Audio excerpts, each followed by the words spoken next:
मैं चांद आज सुनाने जा रही हूँ वरिष्ठ कथाकार गजेंद्र रावत की कहानी अंधेरा। कथाकार ने इस कहानी में बहुत ही गहराई से इस बात को, इस दुविधा को प्रस्तुत किया है कि किस तरह आज भी हमारे देश में लड़का और लड़की में कितना बड़ा फ़र्क समझा जाता है।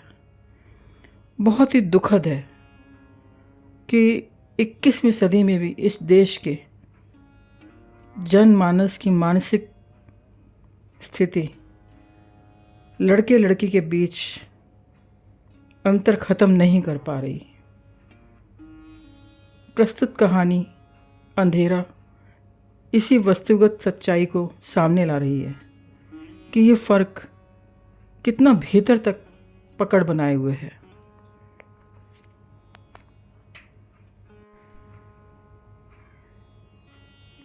लीजिए पेश है कहानी अंधेरा। अंग्रेजी के एल आकृति के स्लैब पर एक तरफ गैस की पतीली चढ़ी हुई थी तो दूसरी ओर धुले बर्तन दीवार से सटाकर खड़े किए गए थे ताकि बचा हुआ पानी झर सके। पतीली में उबल रही तहरी में बुलबुले उठने और फूट जाने की ध्वनि वहाँ व्याप्त निस्तब्धता को तोड़ रही थी। वहीं दाहिनी तरफ स्लैब के थोड़ी ऊपर छोटी सी खिड़की से कभी कभार हवा घुसकर गैस की लौ को झकझोर दे रही थी, जिससे पक्षी के पंखों की फड़फड़ाहट से सुनाई पड़ती थी।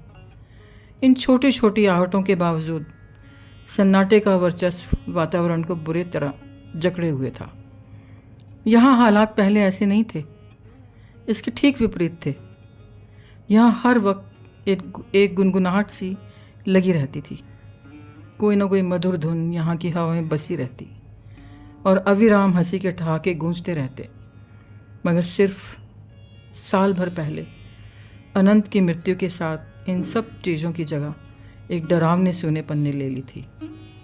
एक जिंदा दिल हंसमुख इंसान के चले जाने पर हर तरफ खामोशी का ठहर जाना लाजिम सी बात थी। यद्यपि इस वक्त भी रमा रसोई के ठीक बीचों बीच खड़ी थी, मगर उसकी नज़रें कभी दीवार के किसी शून्य में खोई हुई थी और कभी पतीली से उठते और फूटते बुलबुलों से तारतम्य जोड़ रही थी। वे कभी कभी एक दीर्घ सांस खींचती, कुछ कहने को होती, लेकिन उस भयावह चुप्पी से बाहर नहीं आ पाती। चिंता में खोए रहने की लंबी प्रक्रिया से उसके चेहरे पर सूनापन मानो बर्फ सा ठोस जम गया हो। माथे पर कुछ स्थायी रेखाओं ने जगह बना ली थी। आंखें पत्थर सी हो गई थी और उदासी उसके दिल दिमाग पर दिन ब दिन घनी होती जा रही थी। रसोई बहुत छोटे से वर्ग में सिमटी हुई थी। स्लैब के अतिरिक्त नीचे फर्श पर सिर्फ एक ही व्यक्ति के खड़े होने की जगह थी। बर्तन धोने की जगह अलग थी, जहाँ नल भी लगा था। इस हिस्से में छत ना होने से टुकड़ा भर आकाश दिखाई दे रहा था, धुएं से भरा स्लेटी आकाश। उसी जगह पर पानी से भरा ड्रम रखा था, जिस पर साथ के कमरे के दरवाज़ों से तिर रही रोशनी एक तिकोनी सी आकृति बना रही थी। दीवार से सटे गमलों में दिन भर खिले रहने के बाद लिली की लंबी गुलाबी पंखुड़ियाँ मुरझा कर लटक गई थीं। न जाने किस प्रकार रमा दीवार के शून्य और तहरी में उठते बुलबुलों को छोड़कर नल के पास आ खड़ी हुई। यकायक उसकी नज़र आकाश के छोटे से टुकड़े पर पड़ी और चारों तरफ घिरते अंधेरे को देखकर चौंक गई। फिर उद्वेलित होकर बोली, क्या टाइम हो गया, देख रही 8 बजे हैं 8। साथ ही कमरे से बारीक सी आवाज़ में गुड्डी बोली। वह अभी अभी अपनी किताबें खोलकर बैठी थी। 8? उसको हो क्या गया? वो क्यों नहीं आया अभी तक? रमा कमरे के दरवाजे पर खड़ी गुड्डी की तरफ देखते हुए अचंभे से बोली, तू लड़ी होगी उससे। हे भगवान, मैं तो जरा देर भी बाहर नहीं जा सकती। कैसी औलाद है। क्या हुआ था? सच सच बता, क्या किया था तूने? उसने मुड़कर चूल्हे को बंद किया और पतीली ढक दी। धोती के पल्लू से चेहरे का पसीना पोंछते हुए कमरे में गुड्डी के आगे खड़ी होकर आंखें निकालते हुए बोली, 8 बज गए हैं और तू यहाँ मर रही है कमबख्त। जा देख भाई क्यों नहीं आया। उसने उसे कॉलर खींचकर उठा दिया और दांत पीसते हुए चीखी, जरा सी है पर लड़ने में, जरा देख के आ, वे ट्यूशन से वापस क्यों नहीं आया। हाथ की किताबें वहीं बिस्तर पर छोड़ गुड्डी चुपचाप सिर नीचा किए कमरे से बाहर निकल गई। रमा उसे जाता देखती रही और वहीं फर्श पर बैठ गई। बाहर चप्पलों को जल्दी से पाँव में फंसाते हुए तेजी से संकरी सीढ़ियों में उतर गई। छोटे भाई के अब तक घर ना पहुंचने के ख्याल भर से उसके दिल की धड़कनें तेज हो चली थी। फिर भी वो उन अंधेरी तंग गलियों में बेरोक दौड़ी चली जा रही थी। रमा से अधिक देर तक चुप बैठा नहीं रहा गया।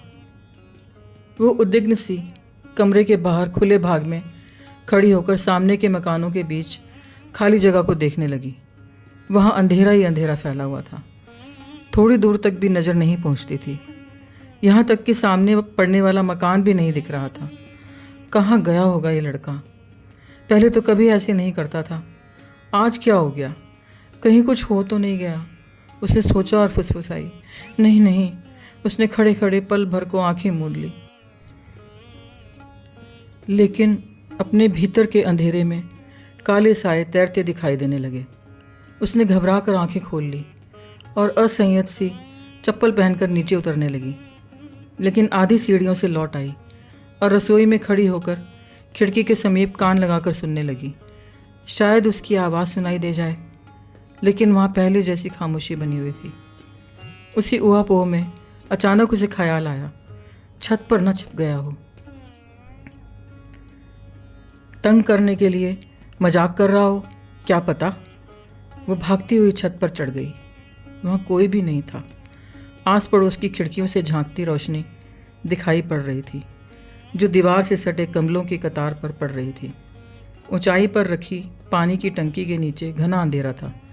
उसने गौर से गमलों की पंक्ति को देखा और फिर गर्दन आकाश की ओर उठा दी। हवा एकदम चुप थी, वातावरण ठहरा हुआ। वो कुछ देर खड़ी रही, फिर बुझी बुझी निढाल सी भारी मन से सीढ़ियाँ उतरने लगी। रमा अभी नीचे आकर कमरे के बाहर खड़ी हुई ही थी कि चप्पलों के चटकने की ध्वनि सुनाई दी। वो स्थिर हो गई और ध्वनि की दिशा में कान बढ़ाकर एकाग्र होकर सुनने लगी। आवाज़ समीप आती जा रही थी। पल भर में उसने देखा गुड्डी सामने खड़ी थी। उसे अकेले देख वो भयभीत सी ठिठक गई। उसके भीतर का खौफ उसकी आंखों में भर आया। वो एक टक गुमसुम सी गुड्डी को देखती रही, फिर कुछ देर बाद कांपते होठों से फुसफुसाई, क्या हुआ? कहाँ गया वह? गुड्डी माँ की आवाज़ के कंपन को महसूस कर रही थी। वो डरी सहमी धीमे स्वर में बोली, माँ, सर कह रहे थे वो तो 6 बजे ही निकल गया था। रमा बुरी तरह झल्ला कर चीख उठी, कमीनी, तू ही तो है सारे फसाद की जड़। तूने मारा था ना उसे, बता बता। वह गुड्डी को बालों से पकड़कर खींचते हुए ऊपर लाई और भीतर बिस्तर पर पटक दिया। तूने ही भगा दिया उसे। अगर वो नहीं आया तो तुझे मैं जान से मार दूंगी, ये समझ ले। वह बदहवास उसे दोनों हाथों से दनादन मारे जा रही थी। इस अविराम मार से बचने के लिए गुड्डी ने अपने शरीर को सिकोड़कर सांप सी कुंडली मार ली, मुंह नीचे की ओर दुबका लिया। रमा की बड़बड़ाहट और मार के शोरगुल में गुड्डी के रोने की आवाज़ दब गई। थोड़ी ही देर में रमा जोरों से हाँफने लगी। उसकी सांसें धौंकनी सी चल रही थी। वहाँ कमरे में रमा की सांसों के साथ साथ गुड्डी के रोने और सिसकने की ध्वनि भी गूंज रही थी। कुछ ही देर में रमा की तेज सांसों का सिलसिला थमने लगा और गुड्डी के सिसकने की ध्वनि धीरे धीरे बंद हो गई। कमरे की खामोशी में घड़ी की टिक टिक मुखर उठी। रमा एक एक पल को हाथ से फिसलता महसूस करने लगी। अपशकुन का अंदेशा जान उसके हाथ पांव कांपने लगे और आंखों के चारों ओर फैले काले घेरे फड़फड़ाने लगे। इतने बड़े शहर में ऐसी भीड़ में कहाँ भटक रहा होगा बेचारा। नन्ही सी जान वो बड़बड़ाई। थोड़ी देर तक बड़ी कोशिशों से उसने स्वयं को जब्त किए रखा, लेकिन फिर एक तेज होक सी उठी और वो उत्तेजित हो उठी। खड़े होकर उसने गुड्डी के बालों को जोर से झकझोर दिया और दांत पीसती हुई झल्लाकर बोली, यहाँ लेटी हुई है, जाकर बाजार में देख कर आ, कहीं वीडियो की दुकान पर ना खड़ा हो। गुड्डी सिर नीचा किए चुपचाप उठी और दोनों हाथों से आंखें पोंछती हुई सीढ़ियाँ उतरने लगी। इससे पहले वो कभी इतने अंधेरे में अकेली बाजार को नहीं निकलती थी। उस सोने अंधकार में उसकी चप्पलों की आहट धीमे होते होते गुम हो गई। नीचे के कमरे में कमलेश की आवाज़ सुनकर रमा सीढ़ियाँ उतरने लगी। नीचे के 2 छोटे छोटे कमरों में पीली सी बत्तियाँ जली हुई थी। किनारे की दीवार पर कमरे के भीतर चल रही गतिविधियों की छाया दिखाई दे रही थी। रमा आखिरी सीढ़ी पर खड़ी होकर बोली, कमलेश, कब आई तू? उसकी आवाज़ में थरथराहट और डर साफ झलक रहा था। बस अभी पहुंची हूँ जीजी।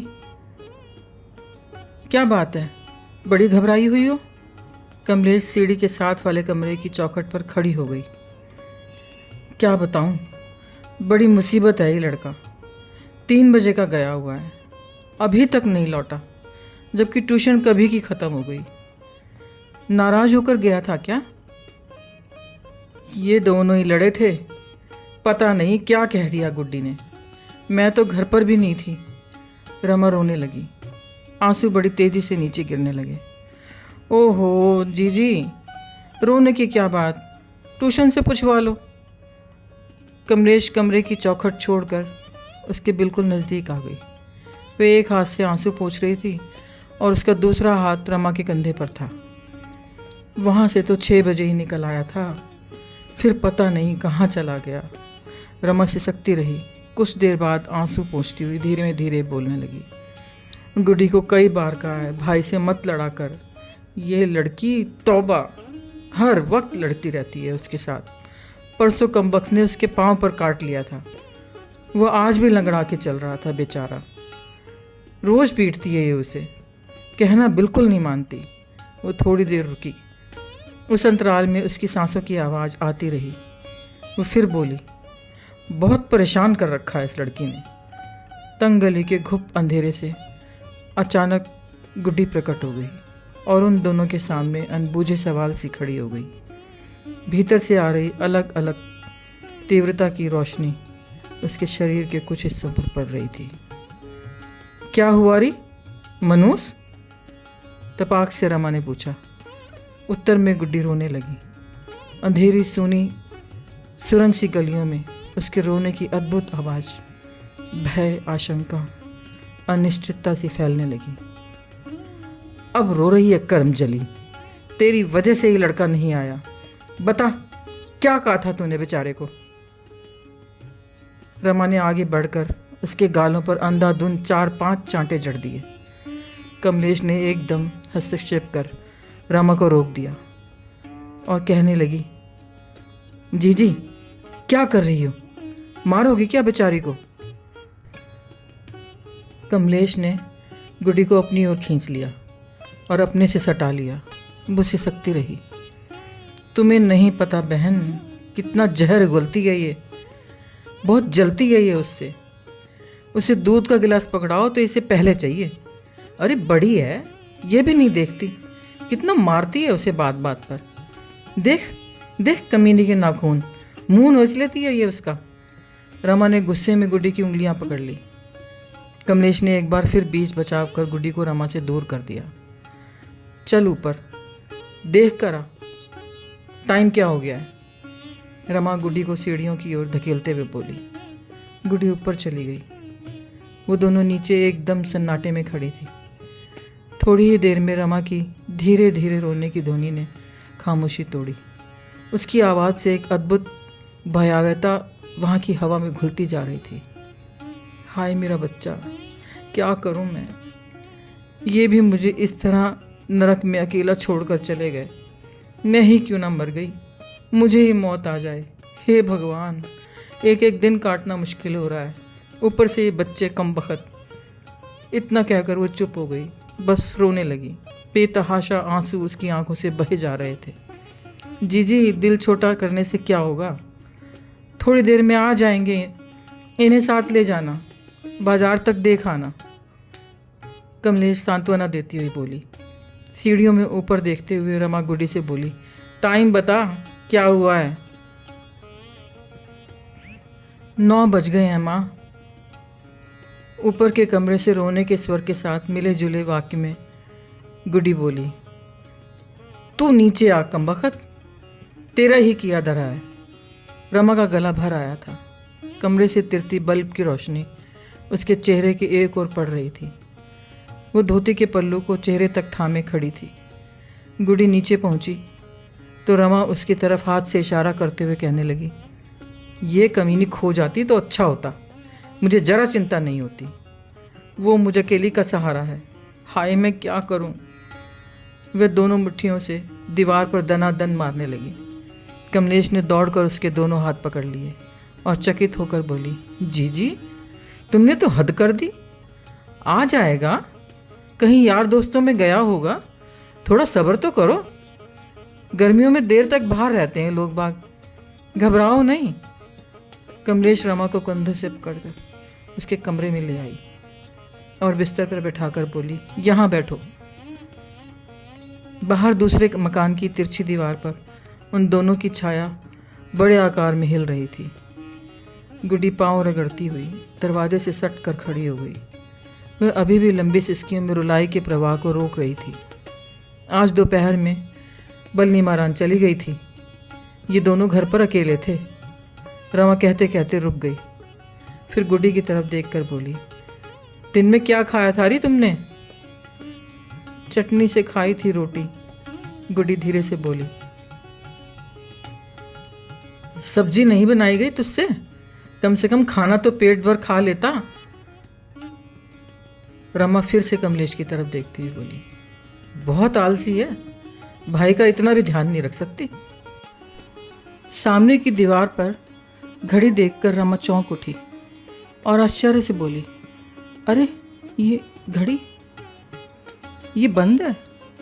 कमलेश उसके भ्रम को समझते हुए बोली। थोड़ी देर तक सभी चुप बैठे रहे, पर समय गुजरने के साथ साथ रमा की बेचैनी बढ़ने लगी। वह उठकर खड़ी हुई और गुड्डी की ओर देखती हुई बोली, जा रही, ऊपर से फ़ोन लिया, बल्ली महारान का पता करती हूँ, कहीं वहाँ तो नहीं गया। फ़ोन से पता लग गया कि वह बल्ली महारान नहीं गया था। इस सूचना से रमा का दिल बैठ गया और बेचैनी इस कदर बढ़ी कि वह बिना कुछ कहे बाहर निकल आई। सूनी अंधेरी गलियों में उसे ढूंढती ढूंढती बाजार के चौराहे तक आ पहुंची। सामने आम की रेहड़ियाँ थी। सब्जी बाजार किनारे से शुरू होकर गली के अंदर तक घुसा हुआ था। सफ़ेद संगमरमर के पत्थर से बना मंदिर सड़क के उस पार पूर्ण प्रतिष्ठा के साथ विराजमान था। भीड़ शाम के अनुपात में काफ़ी कम रह गई थी। वह उद्विग्न सी आंखें फाड़े एक एक को गौर से देखे जा रही थी। उसको ढूंढने पहचानने की कोशिश में उसकी पुतलियाँ तेज़ी से बाजार का मुआयना कर रही थी। उसे वहाँ छोटी उम्र का कोई लड़का दिखाई नहीं दिया। कहाँ होगा, कहीं एक्सीडेंट तो? ऐसा सोचकर उसकी धड़कनें तेज हो गई। वहाँ सड़क के दोनों ओर के दुकानदार अपनी अपनी दुकानें समेटने में लगे थे। दुकान बढ़ाने का टाइम जो हो चला था। उन्हें ऐसा करते देख रमा सिरहन से कांप उठी। साहस कर उसने आखिरी नज़र बाजार पर डाली और पलट कर तेजी से अंधेरी गलियों में घुस गई। कमलेश अभी भी कमरे के दरवाजे पर खड़ी थी। रमा को देखकर बोली, क्या हुआ जीजी? पता नहीं कहाँ रह गया, बुरवासी होकर बोली। जीजी ये आ गए हैं, ये कह रहे हैं कि एक फ़ोटो भी ले चलो, क्या पता चौकी में रिपोर्ट करनी पड़ जाए। कमलेश उससे सट कर खड़ी हो गई। चौकी सुनकर रमा भीतर ही भीतर कांप उठी, मगर उसने स्वयं पर नियंत्रण कर लिया। कुछ देर खड़ी रही, फिर बिना कुछ कहे सीढ़ियाँ चढ़ने लगी। ऊपर के कमरे में गुड्डी बिस्तर पर सिर टिकाकर कुर्सी पर बैठी थी। उसकी आंखें वृत्ताकार आकार में सूज गई थी और गालों पर आंसू सूख गए थे। माँ को गुमसुम आते देख उसके दिल की धड़कनें तेज होने लगी। उसने बिस्तर से सिर उठा लिया और सिकुड़ कर बैठ गई। वह घबराई सी कातर निगाहों से माँ को देखती रही। रमा सिर झुकाए चुपचाप आंखें मूंदे बिस्तर के किनारे पर बैठ गई। उसी मुद्रा में कुछ देर स्थिर रहने के बाद धीरे से बोली, बक्से को नीचे उतार, फ़ोटो ढूंढ उसकी, यहीं रखी थी। गुड्डी बिस्तर पर खड़ी हो गई। बड़ी मुश्किल से उसने भारी बक्से को बिस्तर तक खींच लिया और खोल कर उसमें झुक गई। वह ऊपर के कपड़े बाहर बिस्तर पर एक और रखती जा रही थी। सबसे नीचे का या फिर सफ़ेद चादर के बीच रखी होगी। पीछे खुले बक्से की तरफ देखे बिना रमा बोली, हाँ याद आया, सबसे नीचे बिछे अखबार के नीचे होगी। लेकिन गुड्डी एक एक कर सभी कपड़ों को निकालती जा रही थी। वह इस काम में किसी भी तरह की गलती नहीं होने देना चाहती थी। 11 बज चुके थे। रमा ने क्षण भर को आंखें घड़ी की ओर उठाई और फिर रुआंसी सी हो गई। उसने गर्दन नीची कर आंखें फर्श पर टिका दी। उसकी आंखों से बूंद बूंद आंसू फिर टपकने लगे। चारों ओर घनघोर चुप्पी तन गई। माँ, दरवाजे के पास से एक धीमा नाजुक स्वर उस छोटी सी परिधि में गूंजा। माँ, शब्द रमा के कानों से टकराया। उसने झुकी गर्दन उठाकर दरवाजे की तरफ देखा। वो खड़ा था, अविश्वसनीय सा। माँ, आसपास ठहरी हवा के कणों में फिर स्पंदन हुआ। रमा यूं ही स्थिर बैठी रही, लेकिन गुड्डी बक्से के ढक्कन को ज्यों का त्यों छोड़कर बिस्तर से कूद पड़ी। माँ, भाई! चौंक कर माँ और भाई के बीच खड़ी हो गई। उसे माँ की निष्क्रियता पर हैरानी हो रही थी। उसने उसी पल माँ को दोनों बाजुओं से पकड़कर झकझोर दिया और इसी हैरानी से बोली, माँ देख, भाई! इस बार रमा चौंकी। यूं लगा मानो शून्य से लौटी हो। उसके शरीर में झंझनाहट सी दौड़ गई। बिना प्रयास ही मुंह से फुसफुसाहट से निकल पड़ी, तू? रमा ने जरा सा उठकर उसे अपने पास खींच लिया। कहाँ था अब तक? माँ, गुस्सा न होना, एक डर और अपराध बोध उसकी आंखों में मौजूद था। नहीं, तू बता। वहाँ मैदान में क्रिकेट मैच में था, डे नाइट। ये सुनकर रमा ने आंखें मूंद ली और एक गहरी सांस ली।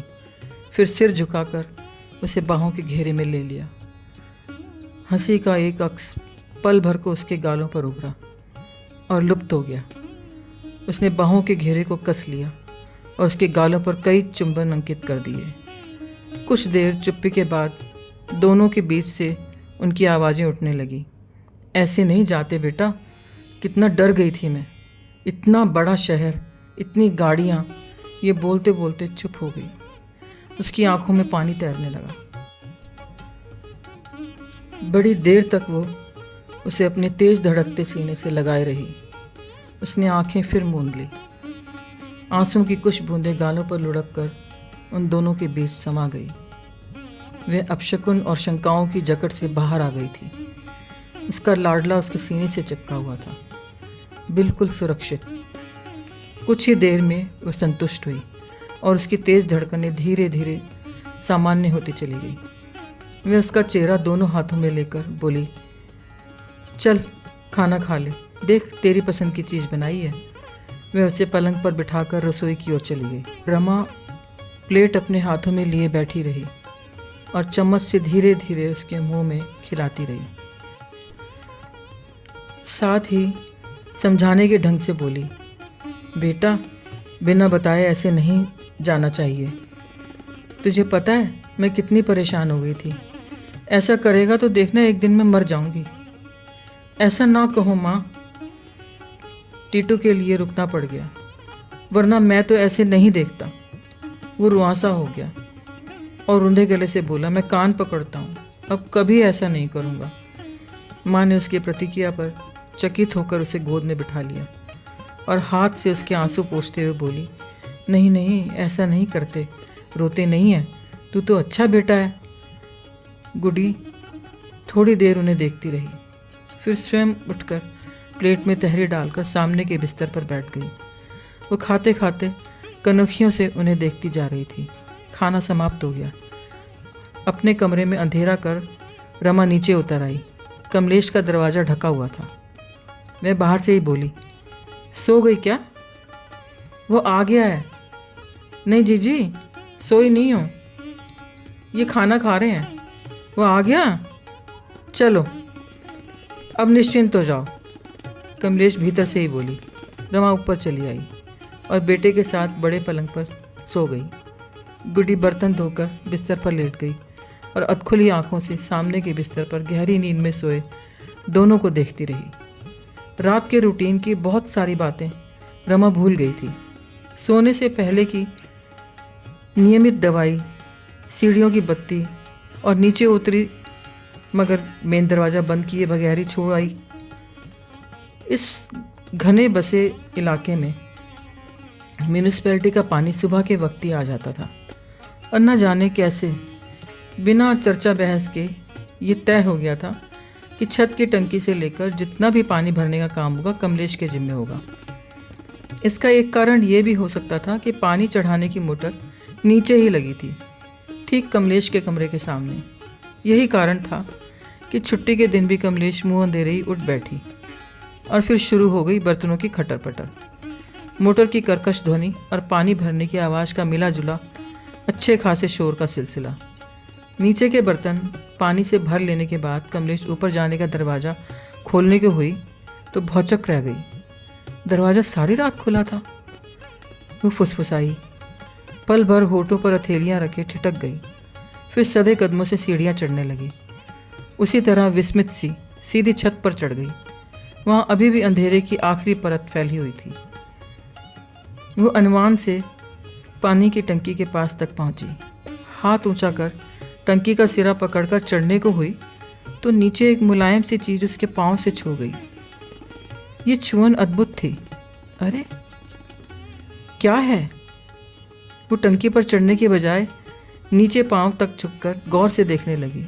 हाथ से छुआ तो स्तब्ध रह गई। डर और हैरानी में वो लगभग चीख पड़ी, अरे गुड्डी! कमलेश ने दोनों हाथों से सहारा देकर गुड्डी को वहीं जमीन पर बैठा दिया।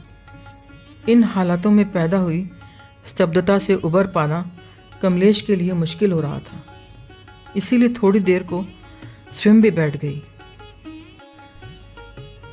कुछ देर गुड्डी की पीठ हाथ से सहलाते हुए बोली, तू यहाँ कैसे? गुड्डी आंखें मलते हुए रोने लगी। चल नीचे चल, कमलेश उसका एक हाथ पकड़ते हुए बोली। चल। गुड्डी रोती हुई खड़ी हुई और कमलेश का हाथ थामे नीचे उतरने लगी। सीढ़ियों की रोशनी में खड़े होकर कमलेश ने पुकारा, जीजी, ओ जीजी। रमा बेटे के साथ गहरी नींद में सो रही थी। कमलेश ने कमरे के दरवाजे पर आकर गुड्डी का हाथ छोड़ दिया। वो उनींदी सी खाली बिस्तर पर जा लेटी। अजीब औरत है, कमलेश फुसफुसाई। कैसे बेहोश सो रही है? बेटे के लिए तो इतना रोना धोना, और गुड्डी जो रात भर छत पर अंधेरे में पड़ी रही, उसका उसे कुछ पता ही नहीं। उसने सोचा। थोड़ी देर वहीं विमूढ़ सी बनी रही और फिर बिना प्रयोजन सीढ़ियाँ उतरने लगी। तंग सीढ़ियों का घुप अंधेरा उसके भीतर अवसाद भरने लगा।